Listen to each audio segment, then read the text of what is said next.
Bonjour, alors bienvenue dans cette formation allégée de ma formation complète sur la façon de publier son livre sur Amazon, d'auto-publier son livre sur Amazon soi-même, ce qui va vous permettre de créer un petit livre comme celui-ci, ou un gros livre si vous préférez. Bon, moi j'en fais des petits, je préfère les petits livres, mais voilà, vous allez pouvoir créer votre propre livre sur Amazon en suivant les conseils que je vous présente ici, à la fois dans la version allégée, mais bien évidemment je vous conseille la version complète où je vais beaucoup plus dans le détail.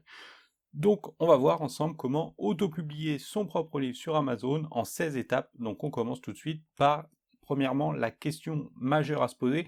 Est-ce que l'auto-édition, c'est fait pour vous? Donc, si c'est fait pour vous, c'est que vous êtes quelqu'un qui aimait monétiser vos passions, ou du moins qui aimait monétiser votre art, ce que vous écrivez.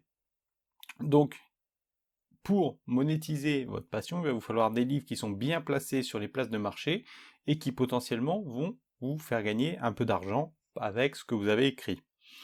Deuxièmement, vous ne devez pas avoir peur du jugement des autres. Donc le jugement des lecteurs, donc ça c'est important de ne pas avoir peur du jugement des lecteurs, parce qu'on peut écrire des choses qui sont bien mais que la valeur n'est pas reconnue par les lecteurs.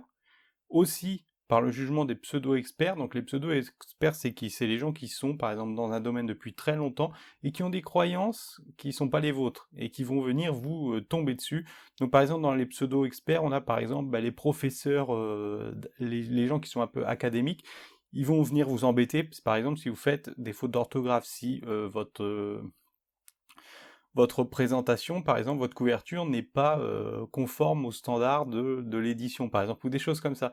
Donc, il faut faire très attention à ne pas être influencé par ces gens-là qui, en fait, vous empêchent eh bien, de vous épanouir créativement. Parce que, voilà, pour faire un livre, il n'y a pas besoin il y a pas besoin d'avoir fait des grandes écoles. Il suffit simplement d'écrire son livre et de l'imprimer, j'ai envie de vous dire. Après, bien sûr, bon, il peut y avoir des problèmes de qualité, il peut y avoir des problèmes de français, il peut y avoir des problèmes d'intérêt aussi. Le lecteur peut ne pas s'intéresser à votre livre, mais le fait lui-même d'écrire le livre et de le sortir, c'est à la portée de tout le monde. Donc, et bien sûr, votre famille aussi, faut pas avoir peur du jugement de votre famille qui n'a jamais écrit de livre et qui va bien sûr avoir des jugements sur ce que vous avez écrit, sur la qualité de ce que vous avez écrit. Ça, c'est dans tous les secteurs, c'est pas que dans l'écriture. Donc, vous devez aussi être courageux parce que écrire un livre, c'est une activité qui va être exigeante, c'est une activité qui va demander des ressources mentales très importantes. Tout le monde n'a pas le courage, j'ai envie de vous dire, d'écrire un livre parce que c'est très très exigeant. C'est comme quand vous faites un sport, c'est-à-dire que, bon, au début, c'est bien, vous aimez ça, vous vous lancez dans le truc, les premiers jours, c'est génial, et puis après arrive la difficulté. Après arrivent des challenges qui sont différents tous les jours et qui peuvent, eh bien, ne pas vous donner envie, par exemple, d'aller courir, par exemple, d'aller faire votre sport. Pourquoi? Bah, tout simplement parce que la difficulté augmente à mesure qu'on écrit le livre. Vous devez aussi pas avoir peur d'être peu payé. Il faut pas écrire avec l'idée de se dire, ben voilà, je vais écrire un best-seller, ça va se vendre par million. Oui, ça peut se vendre par million, mais souvent ce sera plutôt l'inverse, ça va pas forcément se vendre par million et il vous faudra travailler pour faire connaître votre livre. Ça va être l'essentiel du travail d'un auteur d'ailleurs. Plutôt que d'écrire, il va falloir passer beaucoup de temps à faire connaître son livre et à le faire adopter par des lecteurs. Donc faut pas se leurrer, un livre ça rapporte pas beaucoup d'argent. Tout ça, pourquoi ça rapporte pas beaucoup d'argent? Bah, il y a une raison principale à ça, c'est que bah, les prix du marché sont assez faibles. Donc déjà, de base, vous ne pouvez pas vendre votre livre très très cher. Et puis, les gens, ils accordent pas forcément de valeur à la connaissance. C'est bien dommage, hein, la connaissance ou voilà, la fiction, c'est bien dommage, mais voilà, c'est comme ça. Moi, je n'y peux rien. Moi-même, qui suis un créateur donc de contenu lié à la connaissance ou à la fiction, je ne peux pas faire grand-chose, je ne peux pas augmenter les prix comme ça, voilà, je peux pas vendre des trucs à 3 000 € par exemple, ce serait pas vendable. Ensuite donc, il faut savoir que s'auto-éditer, ça va être donner matériellement vie à ses idées ou son univers. C'est ça vraiment le principe de s'auto-éditer, bien plus que de créer le livre parfait, vous voyez? Pensez simplement, ok, je médite parce que bah, j'ai envie de partager avec le monde mes idées, mon univers, et je veux dire le reste on s'en fout. Voilà, donc ça c'était les principes à voir avant de se lancer, et maintenant on va voir ensemble toutes les étapes nécessaires à la publication de votre livre sur Amazon. On y va. Ah oui, j'avais oublié de vous dire un petit peu, on parlait un petit peu de coût, combien ça coûte de publier sur Amazon. Alors premièrement c'est gratuit. Il faut se dire que c'est gratuit, mais évidemment il y a des frais. Amazon vous prend des frais. Donc pour un livre broché, vous allez par exemple gagner 60% des droits d'auteur. Ça veut dire qu'Amazon va prendre 40% des droits d'auteur. Et Amazon va aussi déduire le coût d'impression de votre livre. Ça veut dire en gros, par exemple, sur un livre qui va être vendu à 9,47 € hors taxe, eh bien, vous allez gagner 5,60 €. Donc ça, ce qui correspond au... Alors je me suis trompé ici, les 40% de redevance, les 60% de redevance, non, je me suis pas trompé, pardon, donc 60% de redevance, vous allez gagner, mais Amazon va vous prendre 1,90 € de coût d'impression, donc ce qui va vous faire à peu près 3,78 € de redevance, là, donc ce qu'ils appellent redevance, en fait, c'est de droits d'auteur, donc 60% moins le coût d'impression, bah, ça nous donne 3,78 € sur un livre qui va être vendu à 9,47 € hors taxe. Donc vous voyez là pourquoi je vous disais on gagne pas forcément beaucoup, mais encore une fois, c'est quand même un bon prix par rapport à un éditeur traditionnel où il y a plusieurs intervenants qui entrent dans la chaîne, donc l'imprimeur, le diffuseur, les points de vente. Eh bien, on est à peu près au même niveau, quoi. Et pour un livre Kindle, donc ça c'était pour un livre broché, alors un livre broché c'est un livre papier en fait. Et pour un livre Kindle, eh bien il existe deux grilles de référence pour les e-books. Ça veut dire que vous pouvez choisir entre deux types de droits d'auteur. Donc le premier à 70% du prix hors taxe, et ça c'est si vous abandonnez votre exclusivité à Amazon. Donc en gros vous abandonnez vos droits d'auteur, vous donnez l'exclusivité à Amazon pour qu'il le propose dans son catalogue, donc ce qu'ils appellent le KDP Select sur Amazon, et vous gagnez là 70% du prix de vente d'un Kindle. Maintenant, si vous voulez conserver vos droits, il y a aussi l'option de choisir 35% de redevance. Et donc, Amazon va prendre 65% de coût pour proposer votre livre. Alors moi, c'est l'option que j'ai choisie parce que je veux conserver, si vous voulez, la possibilité de proposer mon e-book sur d'autres plateformes, donc par exemple sur le Kobo de Fnac ou voilà, des sites comme ça. Donc là, je dis, ok, j'accepte de perdre beaucoup de droits d'auteur, mais je conserve quand même mes droits de diffusion. Donc Amazon facture aussi des coûts de livraison des livres numériques. Alors ça, on ne le sait pas forcément, on ne l'imagine pas forcément non plus, mais si vous mettez un livre en ligne sur Amazon et que vous le vendez via Amazon, Amazon va vous prendre, alors pour la France, et au moment où je fais cette vidéo, peut-être que ça changera dans le futur, mais ils vont vous prendre 0,12 € par émo distribué pour la France. En gros, ça veut dire quoi? Ça veut dire que si vous avez un livre dont le manuscrit fait 3 émos, par exemple, eh bien, ils vont vous facturer 0,36 à chaque fois, 0,36 € à chaque fois qu'ils vont distribuer le livre à un client potentiel, enfin à quelqu'un qui va acheter votre e-book.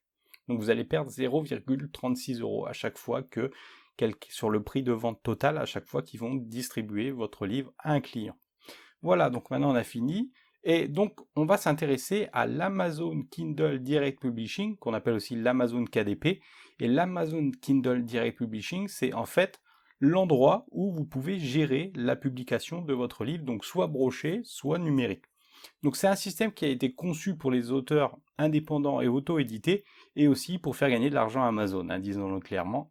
Mais vous allez voir, le système est assez cool. Alors nous, on va le voir en image surtout, mais voilà, si vous voulez aller plus loin, il y a ma formation complète là-dedans sur ce sujet où on va vraiment à l'intérieur et puis voilà, on fait tout en direct. Mais avec ce que je vais déjà vous expliquer là, vous allez voir que vous allez déjà pouvoir vous en sortir si vous le voulez vraiment. Donc la première étape, ça va être de se connecter à l'Amazon KDP. Donc pour ça, vous tapez Amazon KDP sur Google ou vous tapez l'adresse que je vous ai mis en haut, juste ici. Voilà, juste là. Donc kdpamazon.com.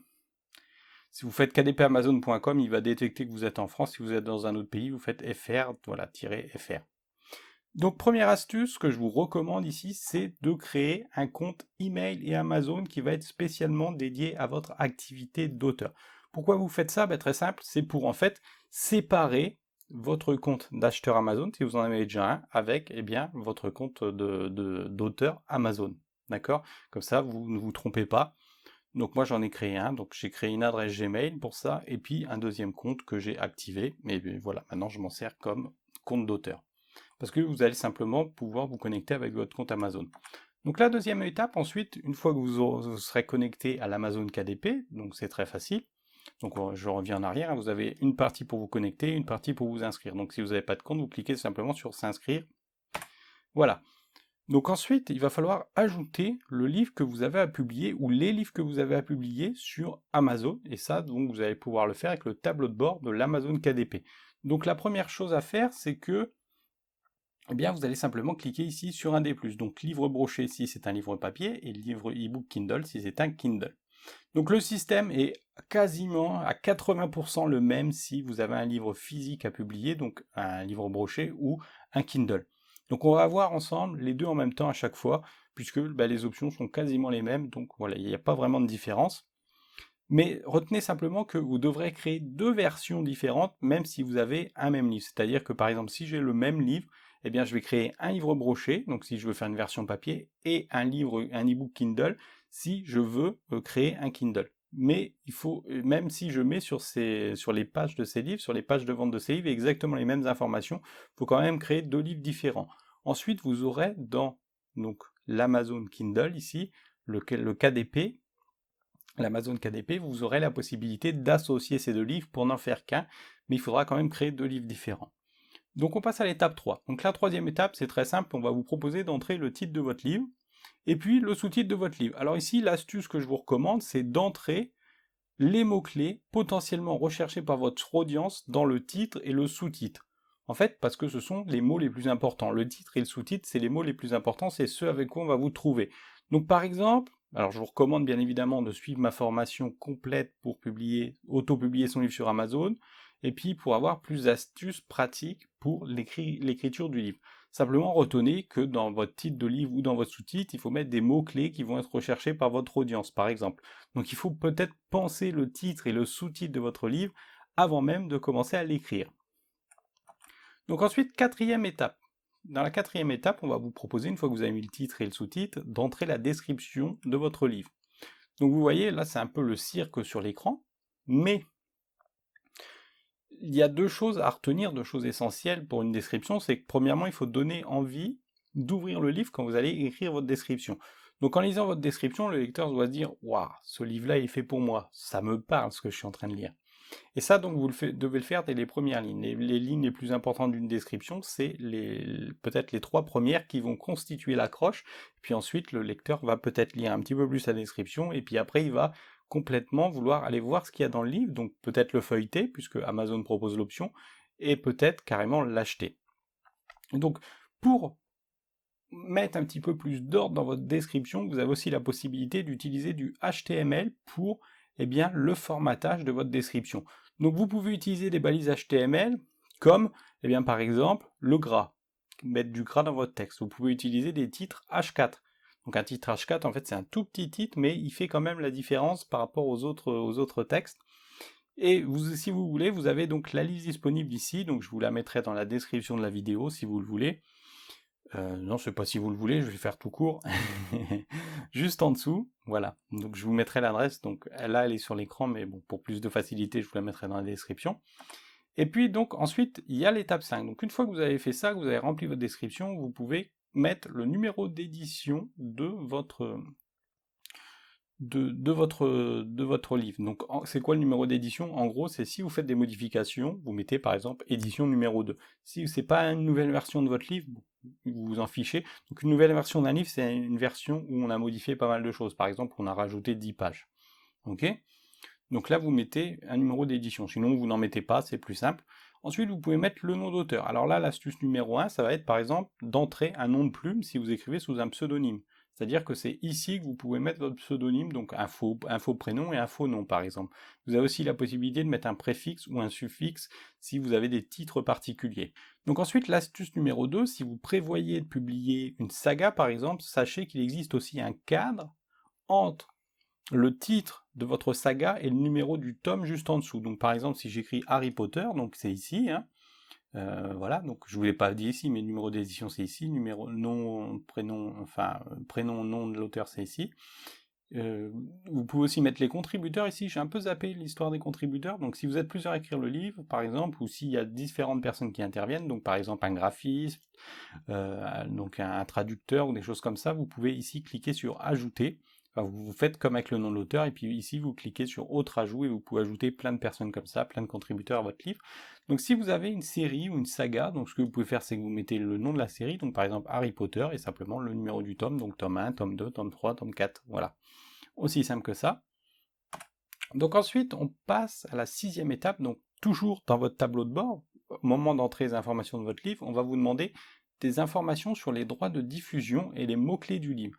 Donc là, c'est très simple, vous cliquez simplement sur « Je détiens les droits d'auteur de mon livre », donc logiquement, oui, vous les avez. Vous pouvez aussi, si vous le voulez, choisir, dire que s'il s'agit d'une œuvre du domaine public. Donc ça, c'est par exemple si vous reprenez un vieux texte, donc par exemple, je ne sais pas moi, Les Misérables, je sais pas, le Petit Prince, voilà, des textes qui sont dans le domaine public. Donc une œuvre est dans le domaine public 70 ans après la mort de son auteur. Ensuite, donc, vous avez les mots-clés. Donc dans les mots-clés, je vous ai mis un petit exemple ici. L'idée c'est quoi? C'est d'entrer à peu près 4 mots-clés par ligne, donc vous avez 7 lignes, vous avez la possibilité d'entrer 7 lignes de 4 mots-clés. Donc moi ce que je vous conseille c'est de penser ces mots-clés par groupe ou thème de mots-clés que pourraient éventuellement taper les internautes. Donc vous choisissez aussi des mots-clés que le public va rechercher. Alors c'est des mots-clés sans virgule, je ne sais pas si vous avez remarqué, ce sont les mots-clés que le public va potentiellement rechercher, votre audience va potentiellement rechercher. Par exemple si vous faites un livre bien sur comment on fait pour perdre du poids, vous allez mettre régime, vous allez mettre perte de poids, vous allez mettre calories, vous allez mettre, bon, vous comprenez le principe, donc tous ces mots-clés, et vous allez les regrouper en thématiques. Toujours, à chaque fois, une idée thématique, et vous rassemblez ces mots-clés-là ensemble. Voilà, et ça vous fait 7 lignes. Donc c'est un petit travail à faire, ça prend un petit peu de temps, mais une fois que vous aurez préparé tout ça, normalement, ça fonctionne très bien. Donc une fois que c'est prêt, voilà, il suffit simplement de valider et vos mots-clés sont entrés pour toujours. Vous pouvez aussi bien sûr les changer, vous pourrez dépublier votre livre ou modifier votre livre en cours de route. Voilà, ne vous inquiétez pas si vous faites des bêtises, tout n'est pas figé dans le temps. Donc n'hésitez pas non plus à mettre des mots-clés comme ça au début, et puis si ça ne marche pas, vous les changez par exemple. Donc maintenant on va passer à la 6e étape. Donc dans l'étape, on va passer à la 7e étape, pardon. Donc dans la 7e étape, vous avez le choix des catégories principales et l'âge du public. Alors vous avez le droit de choisir entre 2 catégories, alors ce qu'ils appellent rubriques dans Amazon, mais c'est des catégories, où vous allez pouvoir placer votre livre. Donc c'est-à-dire que même si Amazon va vous en attribuer automatiquement dans le futur, par exemple quand vos ventes vont exploser par exemple, ce qui va se passer c'est que vous allez être dans plusieurs catégories. Mais de base, vous en avez le droit d'en choisir que 2. Donc, 2 catégories que vous allez pouvoir sélectionner ici en cliquant sur définir des rubriques. Donc moi ici par exemple j'ai mis non-fiction, commerce et économie, marketing et général. Et vous allez voir qu'il y a des centaines de catégories, il y en a même des milliers. Donc vous allez voir ça en cliquant sur définir des rubriques, et donc vous allez chercher, moi je vous conseille, prenez exemple sur les livres qui sont déjà publiés dans votre domaine à un livre qui ressemble au vôtre, et puis vous lui copiez ces catégories, vous copiez ces rubriques. Donc ensuite, vous avez l'âge et le niveau scolaire des personnes. Alors ça, c'est si vous publiez par exemple un livre qui va s'adresser à la jeunesse. Donc ça va être par exemple des livres pour enfants ou des manuels scolaires. Sachez aussi que si vous publiez ce genre de livre, il va y avoir des obligations spécifiques, des obligations spéciales dont je vous parle dans ma formation complète, parce que là vraiment dans ce récapitulatif c'est un petit peu compliqué de vous expliquer tout ça. Mais en gros, ce qu'il va falloir faire, c'est déjà mettre des mentions spéciales sur votre livre, à l'intérieur de votre livre, à l'extérieur de votre livre, donc sur la couverture par exemple. Il va falloir aussi envoyer votre livre donc au ministère de la jeunesse et des... Bon, je sais pas comment ça s'appelle, mais en gros, c'est voilà, c'est des policiers qui s'occupent de ce qui est acceptable ou pas de publier sur le marché français, et qui vérifient que vous n'avez pas d'antécédents criminels. En gros, c'est ça. Donc pour toutes les publications destinées à la jeunesse, c'est quelque chose qui est imposé. Donc ici, si votre livre n'est pas destiné à la jeunesse, vous mettez rien. Voilà. Donc ensuite, vous avez la 8e étape qui va être de publier son livre, donc soit en précommande, soit tout de suite. Donc si vous faites un e-book, vous pouvez le publier en précommande. En général, un livre broché, on ne peut pas le publier en précommande. Enfin, moi, j'ai pas vu l'option. Peut-être qu'elle y est, mais moi, je ne l'ai pas vu. Donc, il suffit simplement de cliquer ici sur « Proposer mon e-book en précommande » et puis ça vous ouvre un tableau, un calendrier où vous choisissez la date. Et donc, en définissant une date de sortie du livre, eh bien, le lecteur pourra préacheter le livre, et ce qui va se passer, c'est que lorsque le livre va, enfin, la vraie date de sortie du livre va arriver, il va recevoir un email, comme quoi il peut accéder à son e-book sur le Kindle. Voilà, et il y aura vraiment accès à son livre à ce moment-là. Ensuite, donc, si vous voulez pas faire de pré-lancement de votre livre, vous pouvez simplement mettre votre livre en vente tout de suite, donc vous cliquez « Je souhaite que mon livre paraisse maintenant », et puis, voilà, vous lancez le truc, et c'est parti, vous activez, et c'est parti. Donc ensuite, 9e étape. Sachez que quand vous allez publier un livre, il va falloir obtenir un ISBN et choisir une date de publication pour votre livre. Alors ça, c'est si vous publiez un livre papier, parce que normalement, les e-books, alors au moment où je fais cette vidéo, donc en 2019, bientôt 2020, ils n'ont pas besoin légalement d'ISBN. Les livres papier ont besoin d'ISBN, ont une obligation d'avoir un ISBN, les e-books, non. Mais peut-être que dans le futur, oui. Donc voilà, vous pouvez quand même... si vous voulez, utiliser un ISBN et le mettre dans votre livre, mais en général, ce sera non. Donc, vous pouvez, si vous voulez, donc soit utiliser vos propres codes ISBN, donc pour obtenir des ISBN, il faudra s'adresser à l'AFNIL, un organisme qui s'appelle l'AFNIL. Ça coûte 30 €. Pour 30 €, vous pouvez obtenir toute une série d'ISBN, autant que vous voulez, mais voilà, il faut payer avant. Sinon, vous pouvez demander à Amazon, ici en cliquant, utiliser un code ISBN gratuit, de vous générer un code ISBN. Mais encore une fois, c'est un peu pareil, c'est que si vous faites ça, vous perdez un peu votre liberté, vous êtes en quelque sorte soumis aux lois d'Amazon, j'ai envie de vous dire. Donc bah, après, c'est à vous de voir, si c'est simplement pour publier votre livre sur Amazon, voilà, l'imprimer physiquement, bon, ça peut être un bon compromis. Moi, je ne l'ai pas fait. Vous avez ensuite ici la marque éditoriale. Donc la marque éditoriale, en fait, c'est le nom sous lequel vous allez publier votre livre, le nom de marque en quelque sorte. Donc si vous êtes un individuel, bah, vous pouvez ne rien mettre. Vous pouvez aussi simplement mettre votre nom, votre prénom, donc moi j'ai mis ici mon nom, mon prénom. Ça, vous pouvez utiliser une marque de collection, par exemple. Donc, par exemple, quand Hachette Collection, par exemple, hein, bon, c'est pas le même truc, mais voilà, publie, ou par exemple Nathan publie des livres dans une collection très particulière, eh bien la marque c'est Nathan, mais ils ont une marque éditoriale, donc par exemple, je sais pas moi, Nathan École ou Nathan, bon, vous avez compris le principe. C'est pas ça les vrais noms, mais vous avez compris le principe. Donc voilà, vous pouvez ici entrer le nom de votre marque éditoriale. Et aussi, il y a aussi beaucoup d'éditeurs qui sont en eux-mêmes des marques éditoriales, qui, comme ils appartiennent à des grands groupes, ils sont des marques éditoriales spécialisées dans différents domaines, dans le domaine de la BD par exemple. Donc, ce qui est important par contre ici, c'est que la date de publication que vous allez mettre ici doit correspondre à votre date de mise sur le marché du livre. Alors si vous faites un livre broché avec Amazon, ça va être un petit peu difficile. Pourquoi?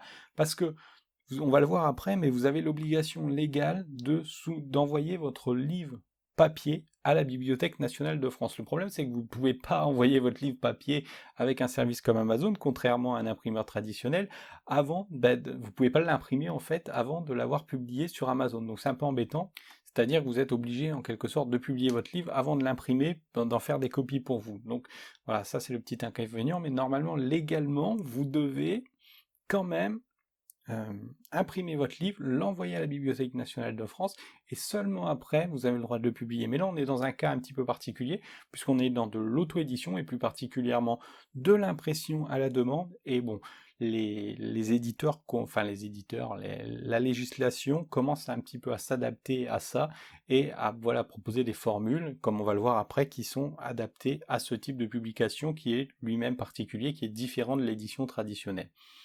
Donc on va voir ça, simplement retenez ici que lorsque vous allez publier un livre, ce que vous pouvez faire c'est anticiper sa date de dépôt. Donc je vais vous en reparler après, on va voir ça au moment où je vais vous parler du fait de déposer son livre à la Bibliothèque nationale de France, voilà, et des mentions légales importantes à mettre dans son livre, donc je vais vous en reparler après. Donc la 10e étape ensuite, ça va être des options d'impression de son livre. Donc pour les options d'impression de son livre, donc pour un livre comme celui que je vous ai montré, elles sont juste ici, donc voilà, intérieur noir et blanc, taille 17 x 20, donc c'est le format le plus petit d'Amazon, ça, pas 17, 12,7 pardon, x 20, 32, mais vous avez bien évidemment sur Amazon la possibilité de faire des livres beaucoup plus grands. Voilà, il y a peut-être une dizaine de formats qui sont proposés, de livres que vous pourrez choisir. Il faudra aussi donc choisir l'absence de fond perdu, donc ça ne coupe pas les images, et puis bon, la finition de la couverture, c'est mat ou brillant comme vous voulez, donc vous aurez le choix bien sûr de faire votre propre livre. Et donc une fois que vous aurez choisi ces options, vous aurez aussi la possibilité d'ajouter le manuscrit de votre livre sur Amazon. Alors pour créer un manuscrit particulier, avec une taille particulière, qui soit bien formaté, je vous enseigne tout ça dans ma formation, je vous montre vraiment comment, ma formation complète, pour publier un livre sur Amazon, où voilà, vous allez vraiment voir toutes les étapes pour créer un truc qui soit compatible à la fois par exemple sur les Kindle et compatible aussi sur les livres papier. Donc je vous montre tout ça dans ma formation. Si vous ne voulez pas utiliser ma formation, vous pouvez aussi trouver ces informations sur internet, mais voilà, autant suivre une formation où il y a tout d'expliqué. Donc une fois que vous serez sur Amazon, le principe est extrêmement simple, hein. Vous choisissez ici DRM, hop, alors là je m'avance un petit peu, vous cliquez sur charger le manuscrit et c'est parti. Donc pour un e-book, vous aurez besoin donc de format au .mobi, .epub, bref, tous les équivalents qui existent pour la conception d'e-book en ligne. Vous pouvez même le faire, vous voyez, en RTF ou en texte brut 2. Et pour un livre, donc vous aurez besoin d'un PDF, parce que le livre, ce que va faire Amazon, c'est simplement se contenter de l'imprimer. Il ne va pas avoir besoin de le formater. Mais il y a quand même un formatage à faire pour qu'il soit bien, qu'il soit imprimable en fait, et que ça ressemble à un livre en fait. Donc ensuite, 12e étape, il va falloir ajouter la couverture de son livre sur Amazon. Donc pour ça, Amazon vous propose un outil pour faire votre couverture. Bon, disons-le clairement, cet outil, il est pourri. Donc, si vous ne savez pas faire une couverture, c'est pareil, je vous explique comment faire ça dans ma formation complète, donc que je mettrai aussi en description de cette vidéo, en bas de cette vidéo du moins. Donc si vous êtes sur mon site, ce sera sur le côté, sinon ce sera en bas de cette vidéo.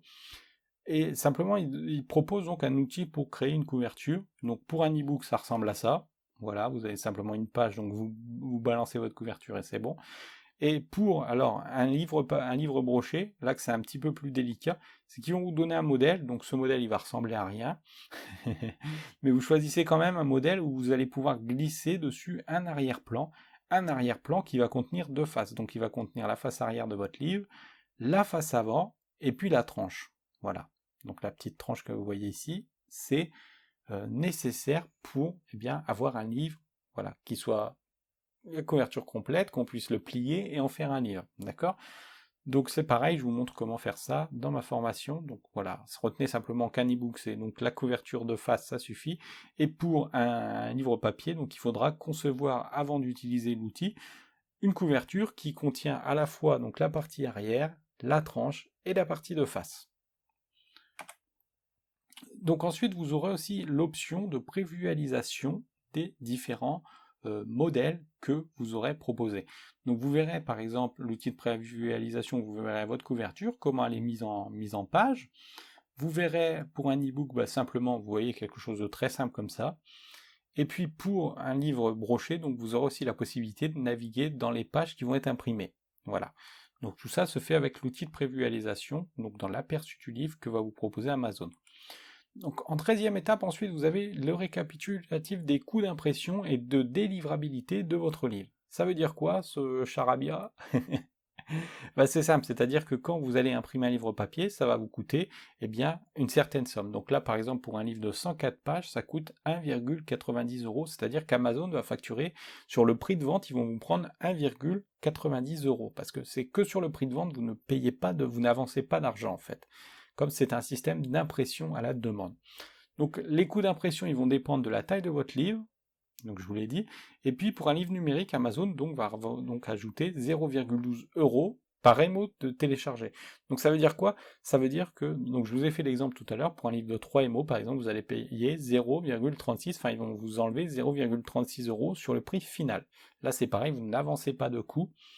Donc il faut savoir que par rapport aux standards de l'impression classique, ce sont de bons tarifs, mais Amazon il s'y retrouve largement, puisque comme je vous l'ai dit, pour un livre broché par exemple, ils vont prendre 40% de droits d'auteur, et pour un livre Kindle, ils vont vous prendre donc, alors il faut que je fasse des calculs, on va le voir après. Je crois que c'est 65, non c'est 75% il me semble de droits d'auteur qui vous donnent. Donc justement, vous avez la possibilité de définir les droits de diffusion et le montant des redevances de vos livres. Ça veut dire quoi?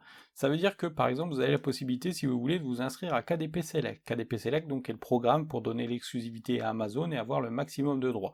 Simplement, ce KDP Select, il ne marche que pour les e-books, c'est-à-dire que pour un livre broché, peu importe ce que vous allez publier, vous n'allez pouvoir obtenir que 60% de redevances si vous auto-publiez votre livre par Amazon.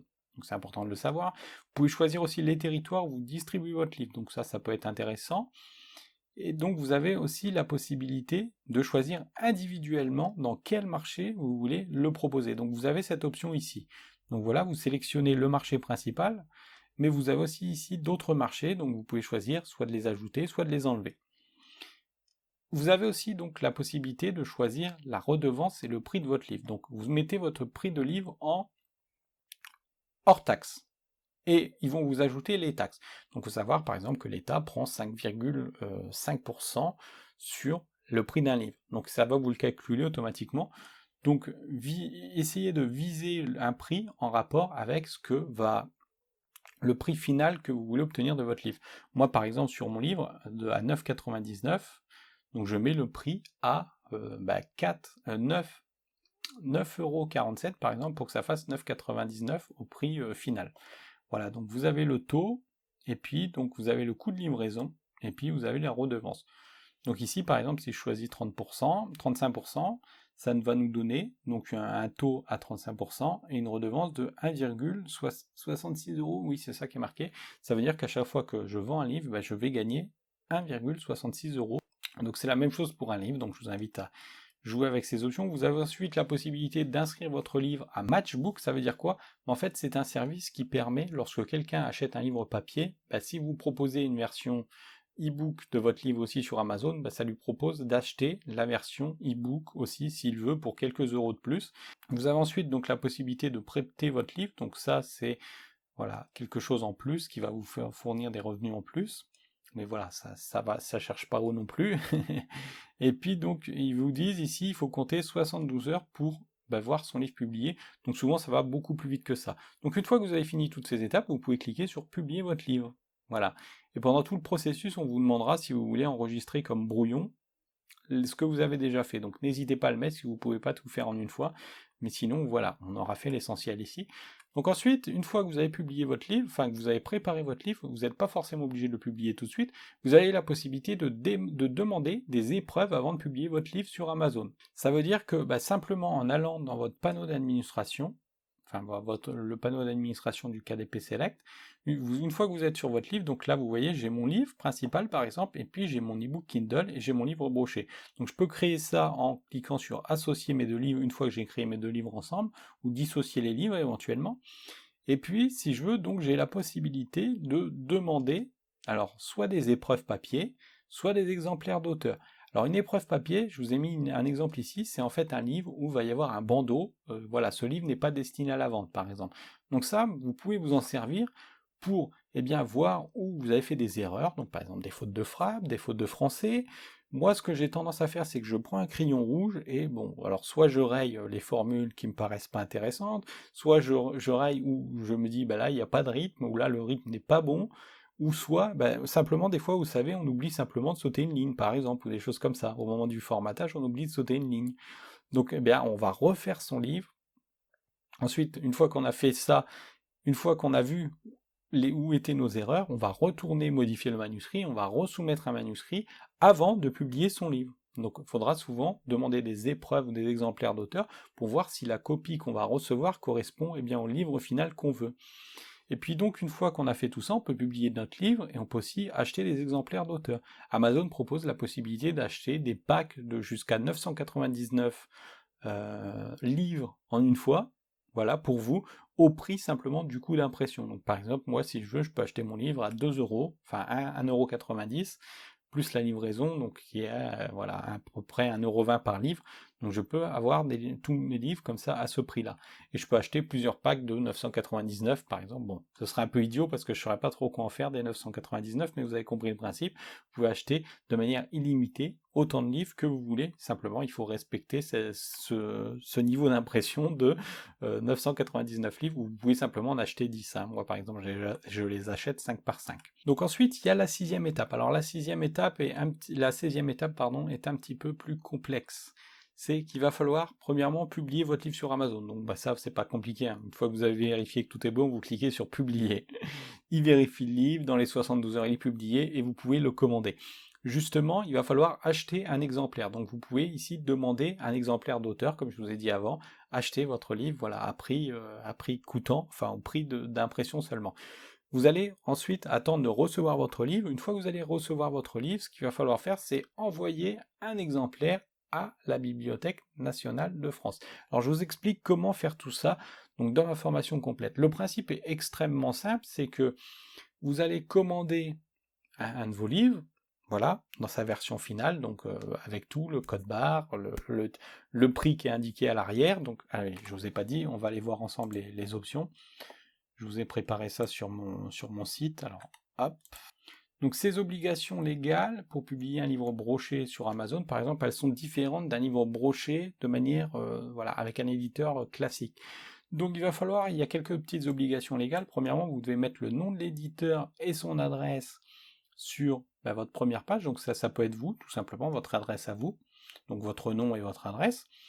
Vous devez mettre l'ISBN du livre, donc ça c'est Amazon qui va vous en donner un gratuitement. Vous devez mettre la date du dépôt légal. Donc ça, souvent, il faudra l'anticiper. C'est-à-dire que si je, par exemple, commande mon livre, je ne sais pas, allez, on va dire le 20 juillet, et que je compte déposer mon livre en août à la Bibliothèque nationale de France, donc la BNF, ce que je vais faire, c'est que je vais commander donc mon livre le 20 juillet, et puis je vais le déposer en août. Donc sur le livre, je vais marquer date de dépôt légale. Alors je vais vous montrer un exemple juste après comment j'ai fait avec le mien. Date de dépôt légale, hop, août 2000, donc 2020, voilà 2021. Bon, vous avez compris le principe. Au mois de dépôt de votre livre. Et ensuite, il faudra marquer la mention imprimée à la demande par le nom de l'imprimeur. Donc ici, ça va être Amazon. Donc ce qui va donner par exemple donc votre nom et votre adresse postale, l'ISBN, donc le code ISBN ça va ressembler à peu près à ça, donc là ce sera plutôt un 2 en général parce que les livres en France, donc c'est 4, non, en général ça commence par 9, 7, 8, 2, donc c'est juste un exemple que je vous ai mis ici, donc je vais bien vous montrer après mon livre, donc le dépôt, la date de dépôt légal, donc par exemple septembre 2019, et puis imprimé à la demande par Amazon, ce qui sur une image ressemble à ça par exemple, donc moi j'ai mis simplement la mention éditeur pour que ce soit très clair, donc mon nom, mon prénom, mon adresse, l'ISBN, donc ici je rajoute version papier, c'est absolument pas une obligation, c'est simplement moi, comme j'ai plusieurs ISBN pour m'en souvenir, donc vous pouvez faire la même chose, version e-book par exemple, si vous voulez mettre un ISBN à votre e-book, le dépôt légal, et puis imprimé à la demande par Amazon. Donc ça, c'est à mettre sur la première page de votre livre. Alors attendez, je vais vous montrer, si je peux, si je trouve, j'arrive à choper un livre, enfin pas la première page, donc la première page vous avez, hop, la page de titre, mais ensuite, la page d'après, donc sur la page de copyright, vous devez mettre ces informations. Voilà, juste en haut. Voilà. Enfin, juste en haut, l'important c'est qu'elles apparaissent sur la page. Vous pouvez les mettre juste en bas, c'est pareil. L'important c'est qu'elles apparaissent sur la première page après. Et vous avez aussi normalement l'obligation légale de mettre le nom de l'imprimeur, son pays et son adresse. Donc au début de votre livre, donc normalement c'est au début du livre, donc c'est-à-dire que là on devrait rajouter des choses, mais comme Amazon c'est un éditeur un petit peu spécial, ce qu'il fait c'est qu'il ajoute automatiquement à l'arrière de votre livre, et puis par peur que vous l'oubliez aussi, il ajoute automatiquement donc sur une des dernières pages de votre livre, donc vers l'arrière, il ajoute donc son code d'imprimeur en gros, puis il dit voilà, imprimé par Amazon, voilà, donc vous avez ça sous les yeux. Donc sachez que donc ça ce sera fait automatiquement, et puis vous avez encore une dernière obligation légale, et oui il y a beaucoup d'obligations légales pour le livre imprimé, alors pour l'ebook vous n'en avez pas, vous mettez simplement votre nom d'auteur, et enfin votre nom d'éditeur et votre adresse, c'est la seule obligation légale que vous avez pour un ebook. Donc par exemple Renaud Desmarais, et puis votre adresse postale, donc voilà, vous mettez votre prénom, votre adresse postale, vous pouvez aussi utiliser une boîte postale si vous ne voulez pas vraiment, mais vraiment pas mettre votre adresse personnelle. Et puis donc vous avez, sur un livre broché, vous avez une autre obligation légale qui va être de mettre le prix, comme ça, très clairement, l'ISBN aussi, c'est Amazon qui va vous générer le code barre, alors donc pas d'inquiétude à ce niveau-là, vous n'avez rien à toucher, juste à faire imprimer le livre, mais simplement sur votre couverture à l'arrière, n'oubliez pas d'ajouter prix, donc 9,99 ici, voilà, pour être sûr que, enfin ici c'est 9,99, mais vous mettez votre prix à vous évidemment, pour être sûr de répondre aux obligations légales, donc qui sont le prix, la mention donc de l'ISBN, donc ici, bon il est ici, et donc le code, ce qu'on appelle le code donc EAN, mais en fait qui est une version différente de l'ISBN pour les livres, donc vous voyez c'est exactement le même code mais écrit différemment, donc voilà, donc ça c'est le code barre, ça c'est l'ISBN, ça c'est donc la catégorie dans laquelle le livre est, il me semble, et puis donc ça c'est le prix. Voilà. Donc vous ne touchez à rien. Amazon va, avec les informations que vous allez entrer, va se charger de générer donc votre code barre à l'arrière du livre, mais vous aurez à mettre le prix parce que ça, Amazon ne le fait pas. Et si vous ne le faites pas, votre livre sera refusé par la Bibliothèque nationale de France. Donc la Bibliothèque nationale de France, je vous ai dit, une fois que vous avez imprimé votre livre, il faut leur envoyer une version qui va ressembler à la version qui sera commercialisée sur bien Internet, par exemple. Quand je dis commercialisé, c'est simplement diffuser. Tout livre qui est édité et qui va être destiné à être distribué doit à l'obligation d'avoir un code barre, à l'obligation d'avoir un ISBN. Donc vous êtes obligé de passer par là. Donc une fois que vous avez imprimé votre livre, que vous l'avez reçu, voilà, ce qu'il va falloir faire, c'est l'envoyer à la Bibliothèque nationale de France. Donc pour ça, il suffit simplement d'aller sur le site. Alors je vous explique comment faire en détail dans ma formation. Donc là, on va pas aller dans le détail, mais en gros, donc vous allez sur la Bibliothèque nationale de France, ici, sur le site de la Bibliothèque nationale de France, vous tapez dépôt, voilà, hop, dans Google. Vous allez ici, donc dans le sous-domaine dépôt légal BNF, vous créez un compte, vous suivez les étapes, et voilà. Ensuite, vous allez arriver à la fin d'un processus où on va vous donner un formulaire qui sera pré-rempli. Vous pourrez générer un formulaire pré-rempli, donc ici il n'est pas rempli, et vous aurez simplement à signer, à cocher ou non une case, et puis à envoyer ça donc dans une enveloppe à l'adresse qu'ils vont vous donner toujours à la fin de ce formulaire pour bien, que votre livre soit validé. Alors ça va très très vite, hein, ça prend que quelques jours à être validé. Une fois qu'ils l'ont reçu, voilà, il vous donne un bon de réception du dépôt, quoi, il vous envoie ça par mail, et puis bah voilà, vous êtes prêt à le vendre. Donc après, il faut que ça corresponde à ce qui est écrit dans votre livre. Donc par exemple, si vous le déposez en août, eh bien, vous pouvez marquer dépôt août 2019 ou août 2020 par exemple. Bon, ça dépend à la date à laquelle vous le déposez. Vous avez compris le principe, donc voilà, on a vu toutes les étapes pour publier son livre sur Amazon. Alors c'était ici donc une version allégé de cette formation. Je vous invite à suivre ma formation complète. Et puis, je vous remercie d'avoir suivi cette formation. Et puis, je vous dis à très vite dans une autre. Allez, salut!